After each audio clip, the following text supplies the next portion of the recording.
Bien, pues en la sesión de hoy, que se llama Composición de textos y su relación con el aprendizaje en el bachillerato universitario, nos acompaña la doctora Georgina Valderas Gallardo, quien voy a hablar un poquito acerca de ella.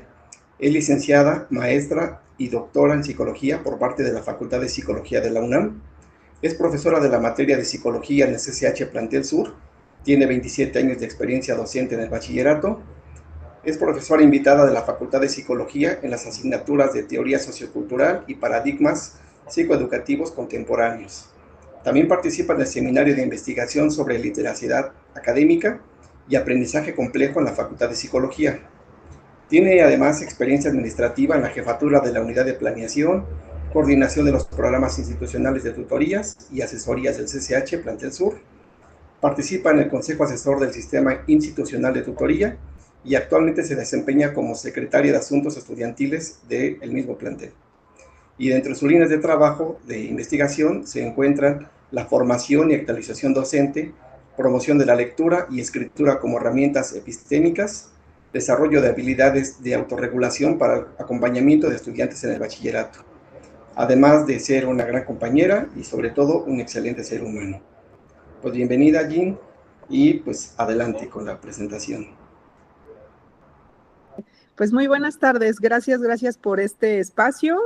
También agradecer a Miguel la invitación, pues hemos ya recorrido muchos años de aprendizajes, de amistad, y bueno, siempre que tenemos una posibilidad, pues estamos por aquí. Y bueno, esta pues experiencia, este aprendizaje que hoy quiero compartir con ustedes y que platicaba un poco con Miguel, ha sido pues un tanto de la trayectoria como profesora, que me parece que es lo sobresaliente, y también como investigadora, que he estado pues participando en diferentes proyectos en la facultad y en el propio colegio. Hablar de la lectura y de la escritura son temáticas que pues nos convocan a todos, independientemente del área disciplinaria que estemos desarrollando. Sabemos que la lectura y la escritura pues son las herramientas privilegiadas, sobre todo para acceder a los aprendizajes, pero también como un método y un mecanismo de evaluación. Entonces, para pues iniciar un poco planteando algunas ideas que nos puedan ayudar a comprender la importancia de la lectura y la escritura, porque siempre pensamos y decimos, sí, claro, hay que saber leer, hay que saber escribir, son pues de las primeras habilidades que desde el preescolar nos comienzan a introducir en los contextos escolares, desde la caligrafía y saber pues comenzar a desarrollar la habilidad pues mecánica, ¿no? De ojo-mano, la habilidad motora fina para poder hacer estos trazos y también poder decodificarlos, ¿no? Son las habilidades iniciales que aprendemos en primaria. Y estas habilidades que son pues, muy necesarias, son las primeras, las que van a ser el pilar para el aprendizaje de habilidades mucho más complejas. También a partir de la investigación, han mostrado ser una dificultad para acceder a la lectura y a la escritura a funciones, pues como señalo, mucho más complejas. Casi siempre pensamos que lo que aprendimos en primaria, sobre todo en primaria, a conocer el código y a decodificarlo, es suficiente para los siguientes niveles educativos. La investigación ha mostrado que no, que realmente necesitamos comprender primero que la escritura, ya aquí me centro en la escritura, sabemos que la lectura y la escritura son habilidades indisociables. Podemos leer sin escribir, pero no podemos escribir sin leer, por ejemplo. Y como procesos psicológicos son procesos muy complejos, y que si nosotros como docentes lo sabemos conducir, vamos a lograr acceder a este anhelo de construir conocimiento, ¿no? Es muy notorio cuando logramos que un alumno, o bueno, vaya, nuestros estudiantes produzcan un texto que tiene unas características de complejidad que muestran, que revelan la posibilidad de su pensamiento, a que cuando solo copió de ChatGPT ahora, o del pizarrón o del texto, o solo está vaciando, digamos, lo que sabe. Entonces, estas creencias que desarrollamos como profesores, pero también como usuarios de la propia escritura, comienzan a dificultar el progreso hacia otras funciones mucho más complejas. Esta idea de que lo que aprendimos en primaria, posiblemente en secundaria, ya son habilidades universales y no necesitamos ajustarlas a, a niveles más complejos, pero también a comunidades lingüísticas particulares, porque si hacemos un poco de reflexión, digo, no sé aquí de qué disciplinas estemos en esta reunión, pero escriben y se comunican diferente los filósofos, de los biólogos, de los historiadores, de las personas que estudiaron literatura, la que sea, ¿no? Francesa, alemana, inglesa, o psicología, o medicina, o química. Tenemos una forma, unas convenciones lingüísticas distintas. Y eso a partir del bachillerato, bueno, desde secundaria, pero especialmente en bachillerato tendríamos que ser sensibles y comenzar a enseñarlo de manera explícita en nuestras clases y no continuar con esta noción de que sabemos escribir, sabemos leer y con eso es suficiente y sin entender estas pues habilidades adicionales. Aquí en esta siguiente diapositiva, pues integré o traigo aquí con ustedes pues la revisión de estas otras funciones que tiene la escritura. Casi siempre para todos es muy natural entender esta función comunicativa, que es la más usada, la más conocida, pero no siempre la más importante en el contexto escolar. La función comunicativa pues nos sirve para mandar un WhatsApp, para mandar un mensaje, un correo, incluso para hacer la lista del súper. Con eso es suficiente. Pero cuando hablamos de una función retórica, cuando ya estamos pues comenzando a entender que hay estructuras textuales que comunican cosas diferentes o que se utilizan en diferentes situaciones, pues ya vamos entendiendo que la escritura tiene no solo la función comunicativa. También hay otra función que es la que utilizamos especialmente en las evaluaciones, que es la habilitante. Para más o menos reconocidas a nivel mundial, tenemos 700 lenguas, pero de esas 700 solo alrededor de 400, 390 tienen una desarrollada una escritura. Para los miembros de una cultura que no acceden a esta posibilidad de escribir, pues quedan un tanto marginados. Sabemos que socialmente los gobiernos han estado trabajando mucho en los temas de alfabetización y que han desarrollado programas, incluso ¿no? Prestadores de servicio social que van a las comunidades para habilitar, pero esta habilitación se queda pues principalmente en los niveles que ya señalaba, ¿no? De conocimiento del código y de decodificación del código. Sin embargo, una posibilidad habilitante que nos hace pertenecientes a una cultura, pues no solo académica, sino social, nos va a dar muchos más elementos si sabemos y dominamos este uso de la escritura.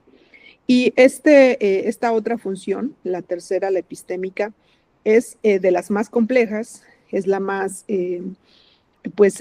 importante si hablamos en la construcción del conocimiento, pero también necesitamos una serie de elementos de cómo entender qué significa la escritura epistémica, que es lo que voy a desarrollar en unos minutos, y cómo pues poderla vincular con nuestras materias. En la siguiente función, que es la expresiva, es muy utilizada pues especialmente en temas artísticos, creativos y también psicológicos. Sabemos perfecto que cuando estamos en una situación de estrés, de angustia, el poder escribir solamente nos ayuda mucho a poder pues disminuir esa ansiedad, disminuir esa angustia, sacar, digamos, estas emociones y de esa manera poder, bueno, pues gestionarlas, ¿no? Es una de las técnicas muy utilizadas en los espacios terapéuticos. Y la última, que es también una función importante y que está relacionada con con las anteriores, es la función crítica. Para una comunidad que necesita pues, persuadir, señalar, establecer algún tipo de queja, pues, de comunicación a sus grupos de referencia, pues también hace uso de esta función crítica, de abstraer las ideas más importantes, de poder pues complementarlas con otras y de esa manera pues presentar una postura, por ejemplo, ¿no? En esto siguiente, en esta diapositiva, planteo esta relación de la escritura y el aprendizaje.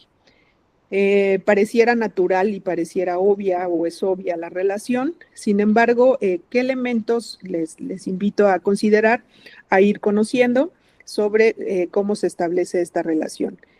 Primero, para que nosotros hablemos de escritura que tiene esta connotación que va relacionada con el aprendizaje, con un aprendizaje, bueno, que en términos de Ausubel es el aprendizaje significativo, hablamos de una relación entre el conocimiento previo y la nueva información.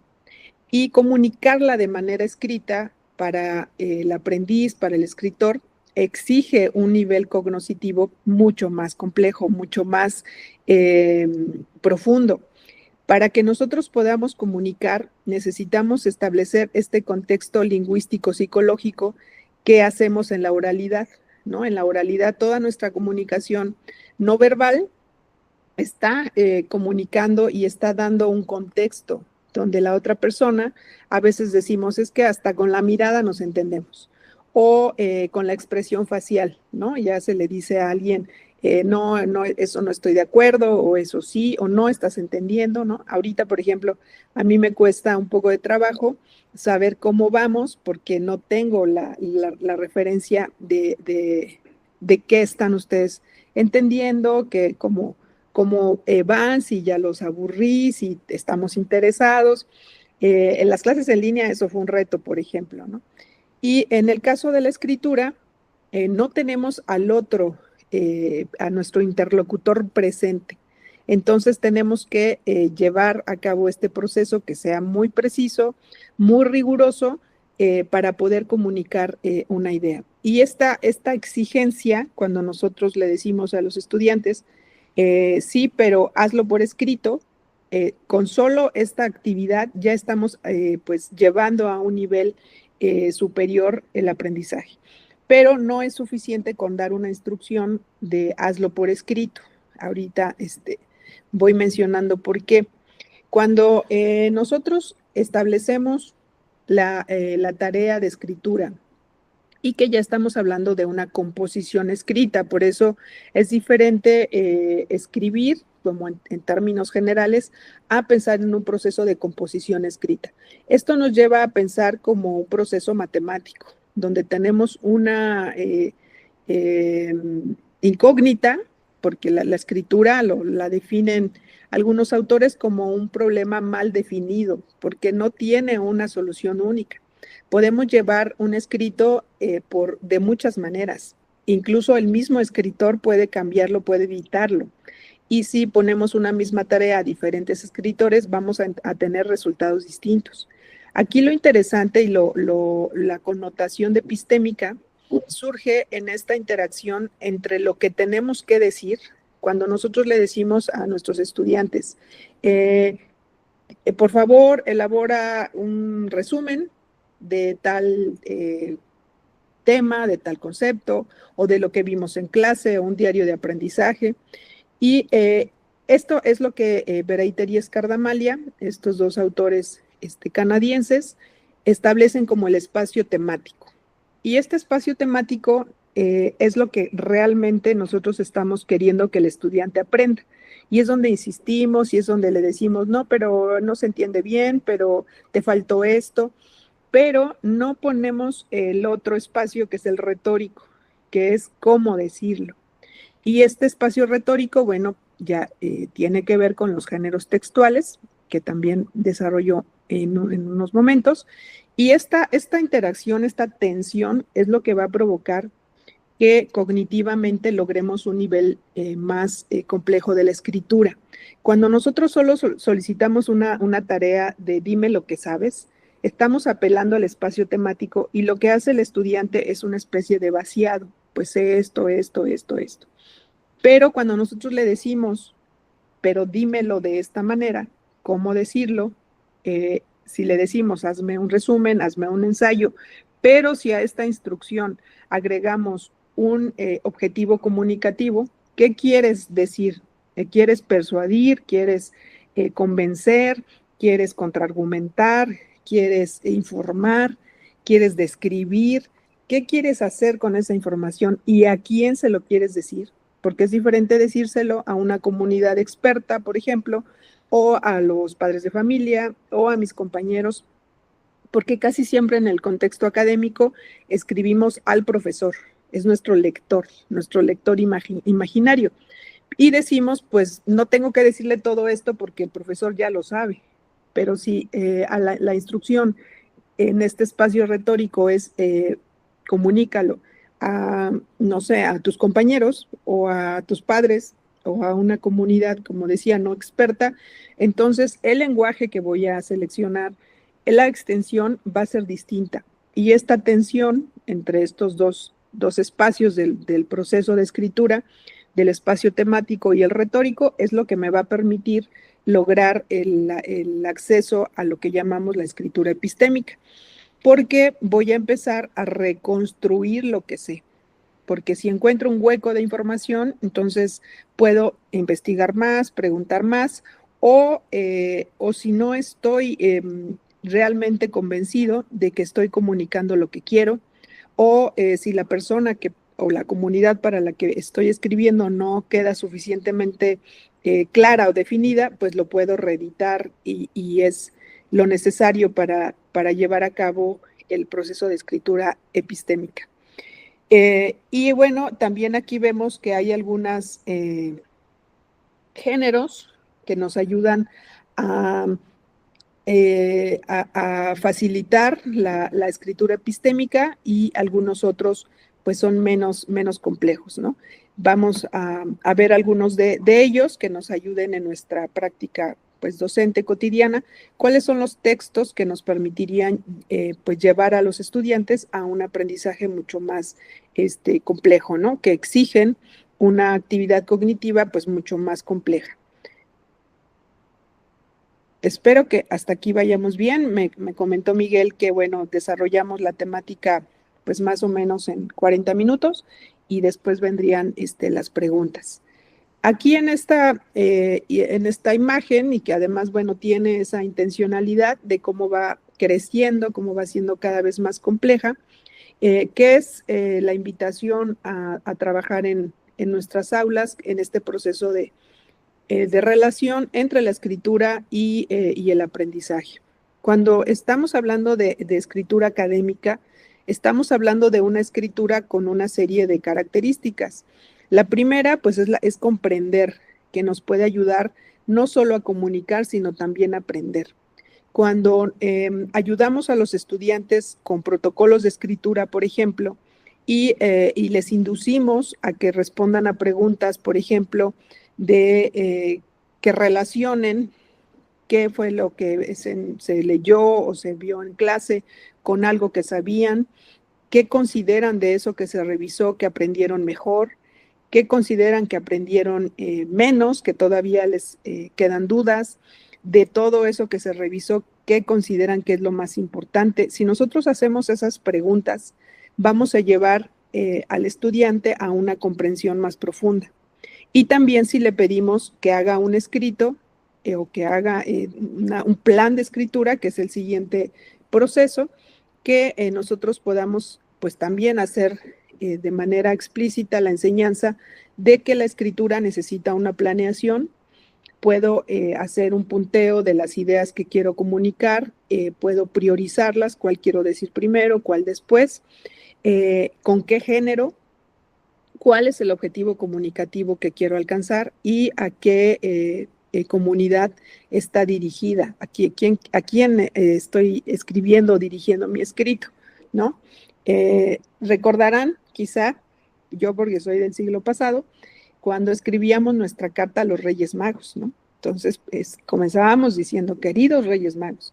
me he portado bien, aunque no fuera cierto o no tuviéramos mucha evidencia de ello, pero así poníamos porque sabíamos que una pues requisito para poder recibir regalos pues era portarse bien.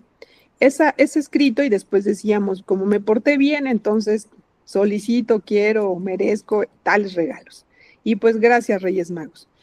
Si nosotros escribiéramos la carta dirigida a los papás, sería diferente. Tendría quizá, pues sí, otros elementos, otra redacción. Pero en ese plan de escritura teníamos, bueno, anotados los juguetes que queríamos. Cuando el estudiante solo realiza un vaciado, no hace este proceso de planeación. Y si vamos reflexionando en ello, una vez que se comienza a hacer un proceso de planeación en cualquier trabajo cognitivo, ya sea de resolución de una actividad matemática, de lectura, de escritura, comienzan a activarse una serie de características de nuestro sistema cognitivo, pues de mayor envergadura. Y en el caso de la escritura, además de hacer un plan, necesitamos después llevar a cabo ese plan, que es el siguiente momento, que es el que llamamos textualización, tal cual lo escribimos. Pero algo que casi nunca hacen los estudiantes es el proceso de revisión. El proceso de revisión me lleva a identificar errores tanto ortográficos, gramaticales, sintácticos, pero también de las ideas. Ahí me doy cuenta que no, que estoy diciendo algo erróneo o que no queda lo suficientemente claro o que me faltan argumentos para convencer. Y casi siempre los estudiantes no planifican, hacen un vaciado de lo que saben, que es lo que Bereiter y Escardamalia llaman el decir el conocimiento, y que cuando ya hay una interacción con el espacio retórico, es decir, cómo lo tengo que comunicar, es cuando comienza a ocurrir este proceso de construcción y reconstrucción del conocimiento. Empieza a haber una escritura que llamamos también transaccional y no mecánico-reproductiva, como puede ser solo copiar o vaciar lo que sé. Porque se hace un vaciado y no se hace una revisión, por ejemplo. Entonces, insistir en que hagan un plan de escritura, que revisen lo que escribieron, va a ser fundamental si queremos acceder a estos niveles pues, más complejos de escritura. Y lo siguiente también es entender que necesitamos conocer los géneros de cada comunidad disciplinar. Si decía en el inicio de la charla, si somos biólogos o físicos o químicos o historiadores, ¿cuáles son los géneros que principalmente se utilizan en nuestra disciplina? Y poder ser sensibles a estas características de los géneros de cada comunidad disciplinar para poder enseñarlos también. Y en la última pues momento del proceso de escritura es entender que estamos escribiendo desde y para una comunidad de referencia, que la escritura no es una habilidad o un proceso aislado o en solitario que solo dice el conocimiento, pero que no tiene un diálogo con una comunidad de referencia. Y bueno, en esta segunda parte de la charla, quiero presentarles una investigación que realicé en el colegio, en el CCH Sur, para identificar, bueno, en el bachillerato, cómo son las prácticas que estamos teniendo de literacidad.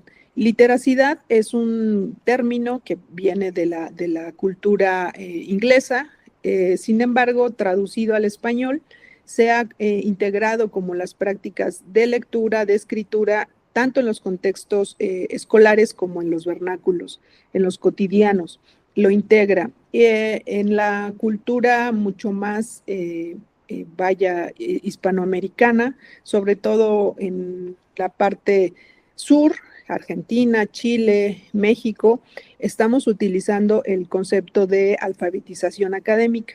Sin embargo, bueno, hay alguna polémica ahí entre los dos conceptos.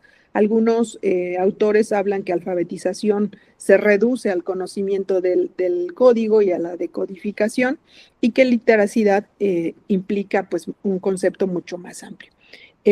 Sin embargo, bueno, aparte de estas tensiones que puede haber dentro de la propia cultura de la temática. Para el bachillerato, ¿qué estamos haciendo? ¿Cómo estamos llevando a cabo las prácticas, especialmente de escritura? Y para hacer esta investigación lo realicé indagando cuáles eran los géneros textuales que principalmente solicitamos en el bachillerato. Y bueno, ¿cómo realicé la investigación? Primero, bueno, hacer de énfasis en que un género es un formato discursivo o textual, es una estructura textual que tiene ciertas características que la comunidad de referencia reconoce y que tiene cierta estabilidad. A mí me gusta pensar el texto como esta referencia al textil, a una tela. Sabemos que el entramado que tiene una tela, y bueno, incluso en la cultura de la moda se habla de los géneros como los tipos de tela. Y sabemos que si queremos hacer un vestido, una camisa con determinadas características, elegimos un tipo de género, un tipo de tela. En la escritura es algo muy similar. Si quiero hacer una nota periodística, bueno, pues el género tiene una estructura distinta a si quiero hacer un resumen o un ensayo. Dentro de estos géneros textuales o estructuras textuales, hay tres tipos, bueno, tres categorías que nos pueden ayudar también a entender estos géneros. Los primeros, que son los científicos, que no son los que utilizamos en el contexto escolar o no necesariamente. En el colegio hay ferias de las ciencias, programas de jóvenes hacia la investigación, y ahí se utilizan más. Por ejemplo, sabemos que la estructura de un artículo científico pues lleva la introducción, el método, las conclusiones, los resultados y conclusiones. Sabemos que esa es la estructura y que de esa manera nos tenemos que apegar. Y además, si lo queremos enviar a una revista indexada, a publicación, a revisión, etcétera. También están los géneros profesionales, aquellos que utilizan los abogados, por ejemplo, ¿no? Es muy pues notoria la forma en que se redacta o se levanta un acta de hechos, por ejemplo, o se comunica un dictamen o una, pues no sé, un reporte de médico, un reporte de intervención psicológica. O sea, tenemos géneros textuales profesionales que no necesariamente utilizamos en el contexto académico. Y tenemos los géneros así totalmente que podemos llamar escolares o académicos.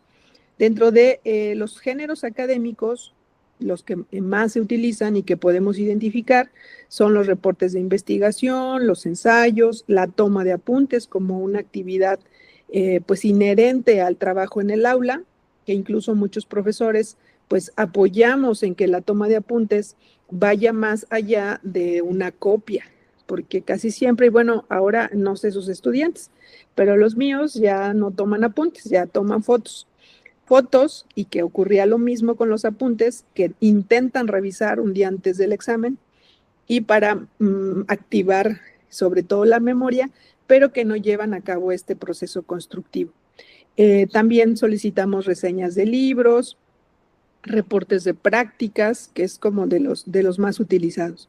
¿Y qué hicimos o qué proceso realicé para llegar al conocimiento de estos géneros textuales? Primero, lo que realicé en esta investigación o lo que yo me propuse como objetivos de investigación fue indagar qué géneros eran los que más se utilizan y qué relación mantienen con el aprendizaje. El proceso, y bueno, aquí pues ya se hace explícito el género textual, que es el de reporte de investigación o artículo de investigación. Se presenta un marco teórico, una introducción, y después viene cómo se realizó la investigación. En este caso, el proceso de investigación implicó a 300 estudiantes del colegio de Ciencias y Humanidades Plantel Sur, que en ese momento cursaban los semestres pares, segundo, cuarto y sexto. La edad osciló entre los 15, que son los de segundo semestre, y 20 años. La muestra fue seleccionada de manera aleatoria y con la participación voluntaria de los estudiantes. El diseño es un estudio comparativo porque estaba comparando también los resultados de cada uno de los semestres y por lo tanto establecer las comparaciones y relaciones y también de tipo transversal, dado que se realizó solo en un momento la medición y no intentaba pues tener ninguna manipulación de variables. Por eso es de tipo no experimental. Realicé una adaptación de un cuestionario desarrollado por Hernández y Castelló, dos investigadoras españolas, donde se consultaba a los estudiantes sobre cuáles eran los géneros que más utilizaban. Lo apliqué dentro de las aulas del colegio y a partir de esta aplicación, pues generé la base de datos para procesarla en SPSS. ¿Qué resultados obtuve? Primero, hacer la distinción en los géneros de escritura que podemos llamar de baja epistemicidad, es decir, que exigen cognitivamente mucho menos, son mucho menos complejos, exigen menos, pues trabajo cognitivo para poder elaborarlos, como son la toma de apuntes, los resúmenes, los cuadros sinópticos, dado que estos tipos de textos van muy apegados al texto origen.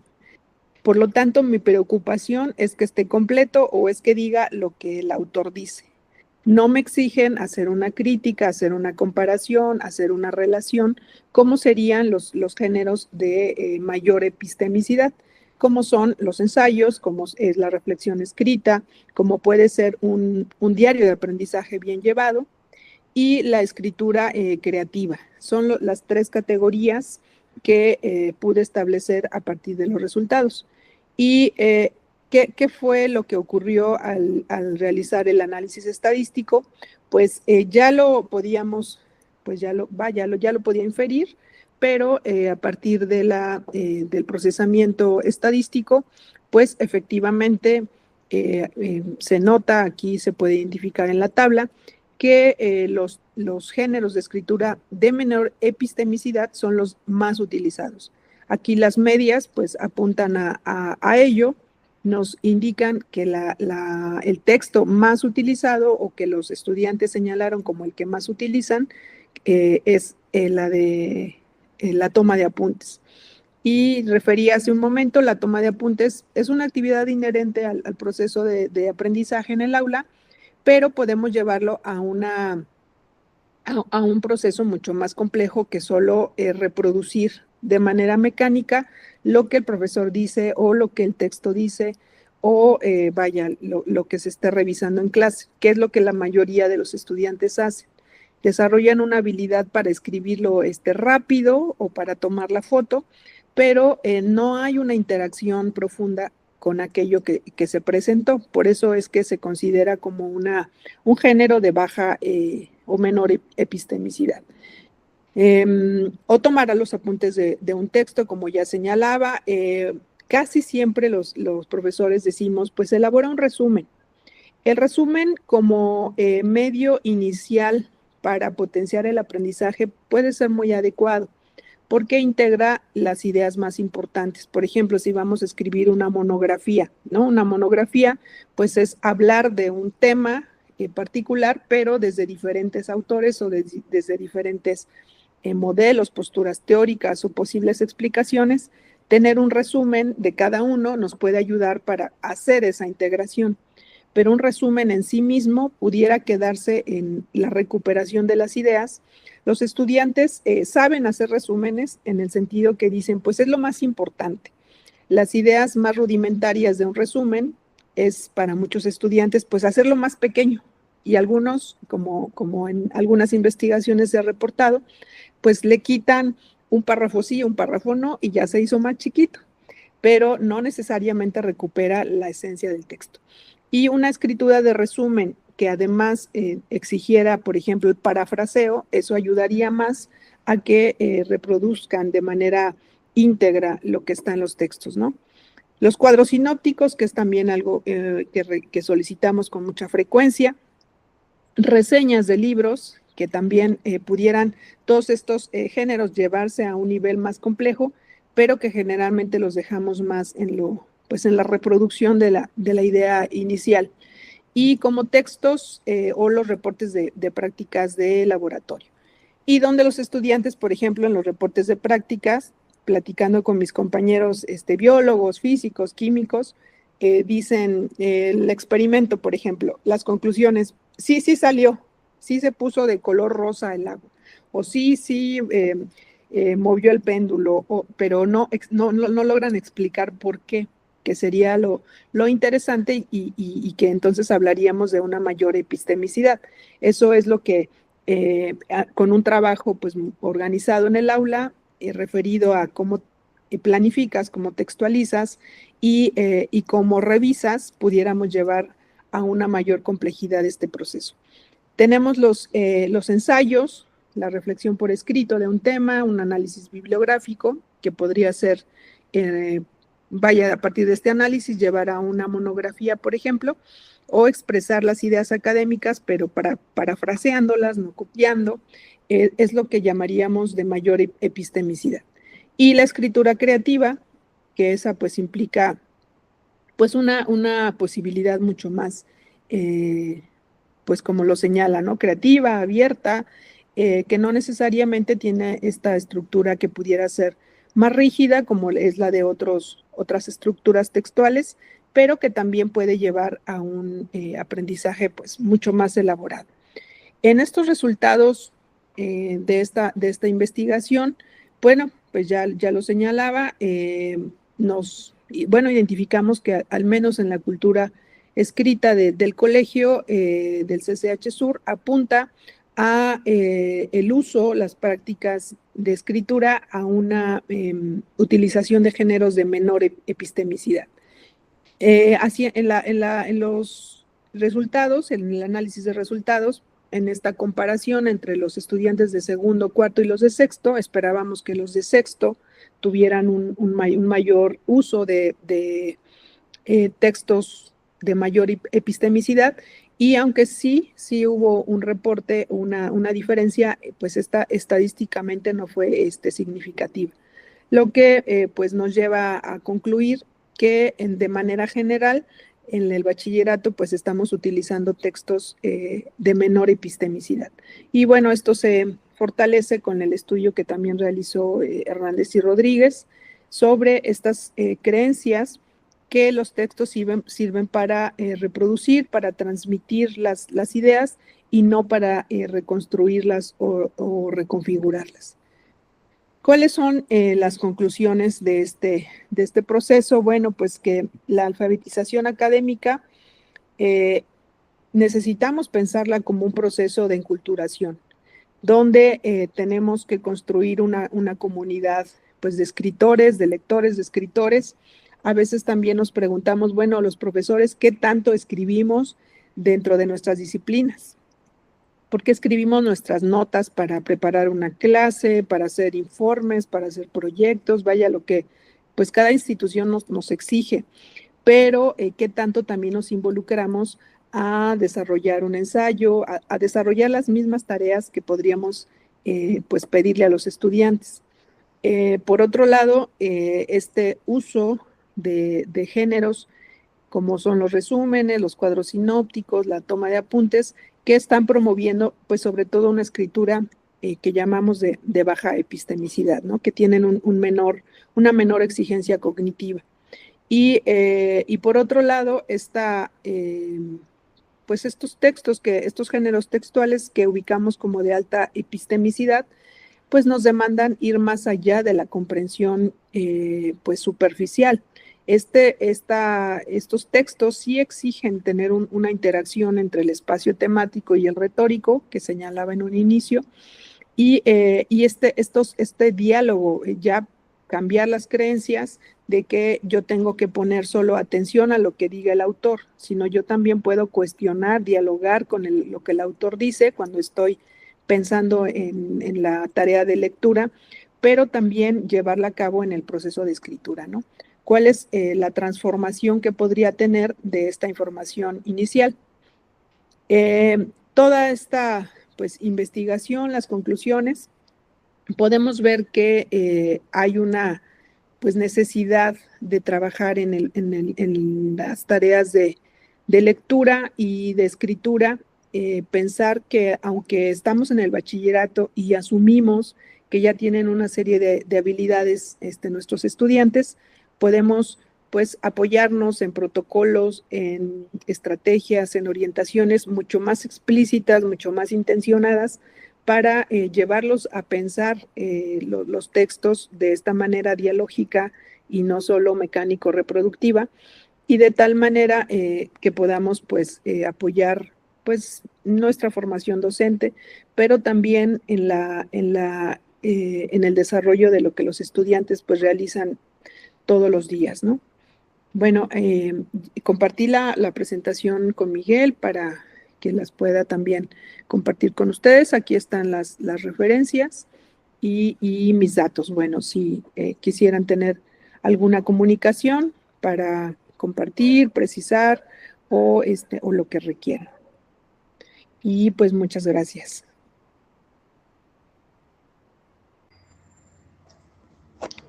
Ok, pues muchas gracias, Gina.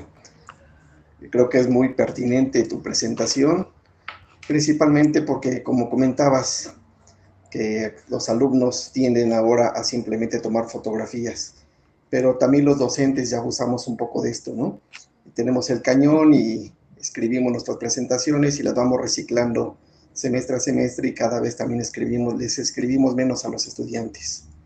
Entonces también Sí. esta práctica escritora también en los profesores creo que también de alguna manera también ha disminuido. Bien, no sé si quieren hacer algunas preguntas. Mira, primero te voy a comentar un par de preguntas que hicieron aquí en los comentarios, que dice que si el dictado es o no es eficaz para fortalecer la habilidad lectoescritora. Pues el dictado como tal apela a los procesos pues, de reproducción de una manera mecánica. No estaríamos fortaleciendo la habilidad lectoescritora de estudiantes, pensando en estudiantes de bachillerato, ¿no? Es una práctica que utilizan más en primaria y que la necesidad o bueno, incluso las evaluaciones en lectura apuntan más a la medición de cuántas palabras pueden leer en un minuto, pero no qué tanto están comprendiendo. Entonces, el dictado, pues, sería una práctica que en el bachillerato, pues, tendríamos que, pues, abandonar en el sentido de que buscamos que los estudiantes no reproduzcan, sino que produzcan. Y en el caso de que sí, ya ni siquiera toman apuntes, solo fotos, al menos una tarea que podemos solicitar es que a partir de esas fotos reelaboren los apuntes. Esa sería una tarea pues que nos ayudaría para que logremos un aprendizaje de mayor profundidad, de mayor significancia, ¿no? La siguiente pregunta que está aquí en el chat, ¿por qué los reportes de prácticas de laboratorio son de menor epistemicidad cuando los estudiantes no logran acceder a una reflexión sobre por qué sucedió el fenómeno, qué explica el fenómeno, cuando solo quedan en un nivel descriptivo y que dicen pusimos tal en la balanza o pusimos tal sustancia y es hablando de una habilidad cognitivo-lingüística, se queda en el nivel descriptivo. Cuando llegamos al nivel explicativo y entonces decimos sucedió porque, entonces ya estamos hablando de mayor epistemicidad. Ahí lo que tendríamos que cuidar es el tipo de reporte que hace el estudiante, que no quede en el nivel descriptivo, sino que acceda al nivel explicativo para llevarlo a ese nivel. Porque considerando tal cual lo hacen los estudiantes, porque así leo los informes que entregan, sí funcionó, sí prendió, sí se puso naranja, pero no logran explicar por qué. La siguiente pregunta dice, el problema eje, si alcanza una mayor epistemicidad y creatividad, no sé si pudieran como precisar más. No entiendo bien la pregunta. Claro, entiendo. Es que el problema eje es una actividad que se hace internamente en el GEMS, Ah, pero ok, no sé ok. si Sandra quiere comentarlo o lo puedo desarrollar.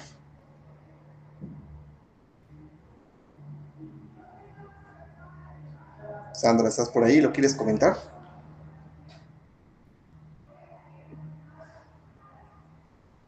Bueno, parece que no. A lo mejor tiene problemas para utilizar el micrófono. Mira, a grandes rasgos, aquí en el GEMS, en el problema, para cuando los alumnos llegan a sexto semestre y para concluir su bachillerato, realizan un trabajo de investigación.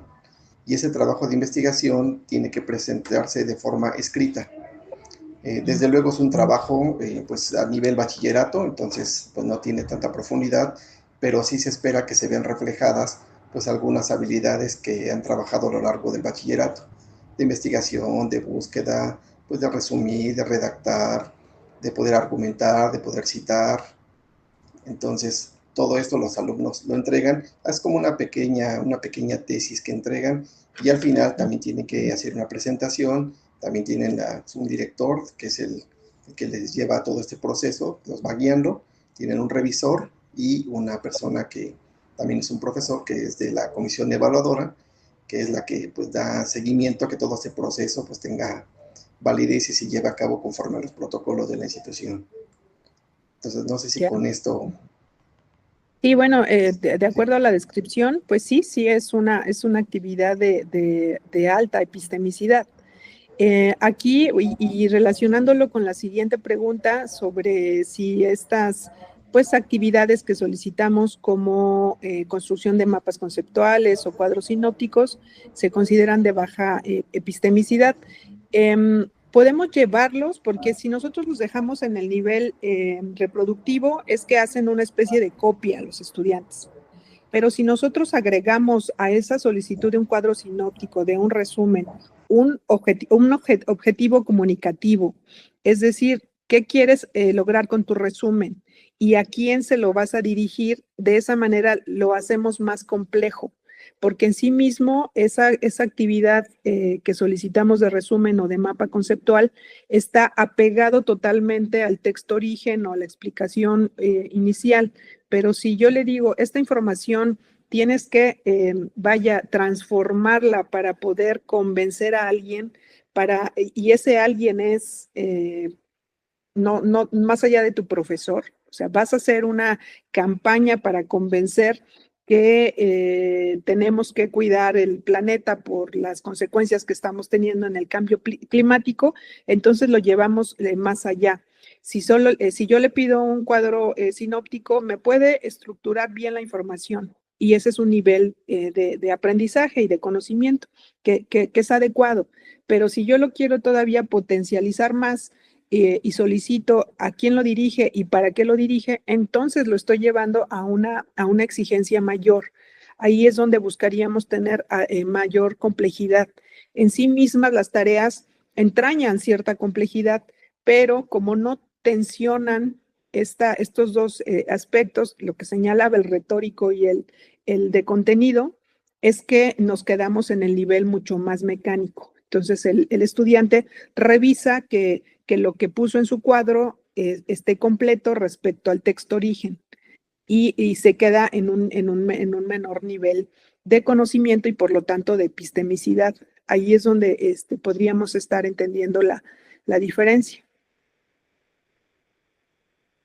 Lo mismo que para los resúmenes o prácticas de laboratorio. Sí son instrumentos adecuados de evaluación, sin embargo, pues añadiendo estos elementos que les comento, que podríamos pues llevarlos a una mayor elaboración, porque si tengo que comunicar para convencer, pues entonces voy a buscar más elementos, más argumentos, a que si solo quiero decir lo que en el origen del texto estaba, ¿no? Vaya, en el texto origen más bien.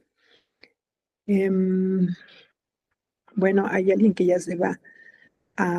Clase, informes de actividades experimentales, reporte de práctica, son muy complejos. Sí, creo que en los reportes de práctica también lo que ayuda mucho es pues llevarlos en el paso a paso, ¿no? Y que un reporte, por ejemplo, de práctica tiene diferentes tipos de escritura. Hay algunas partes muy descriptivas, como puede ser el método. Primero hicimos esto, después esto, después esto, y después viene otro elemento que es el análisis de resultados, las conclusiones, donde hay mayor exigencia, y ahí ya estamos hablando de una escritura argumentativa. Entonces, dentro de los mismos trabajos escritos que solicitamos, podemos tener distintos niveles de epistemicidad, algunos de menor complejidad, como puede ser las explicaciones del proceso de método, los participantes o dónde se desarrolló el estudio, a las conclusiones que ya exigen la interacción entre el marco teórico y lo que observamos, para explicar por qué sucede de esa manera el fenómeno, ¿no?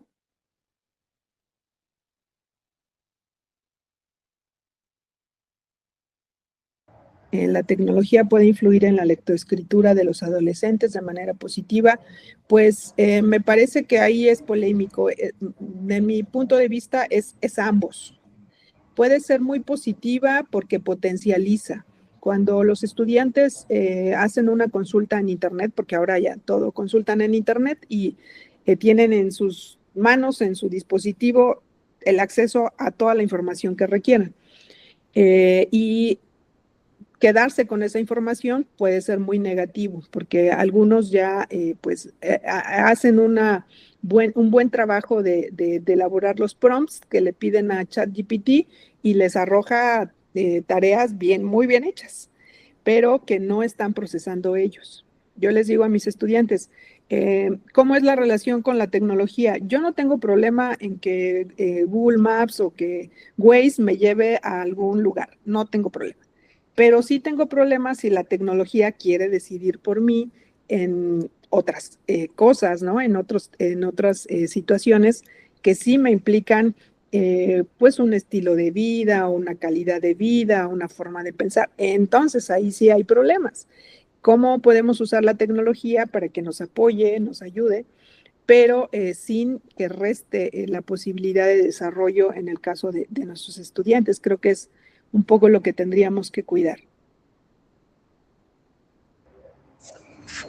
Bien, Gina, pues creo que se agotó las preguntas. Sí, Pues no me queda más que agradecerte mucho por la charla, realmente estuvo muy, muy interesante. muchas Y gracias. pues de verdad muchas gracias a ti.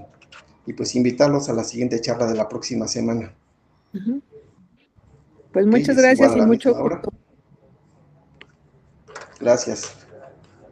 Hasta luego. Hasta luego.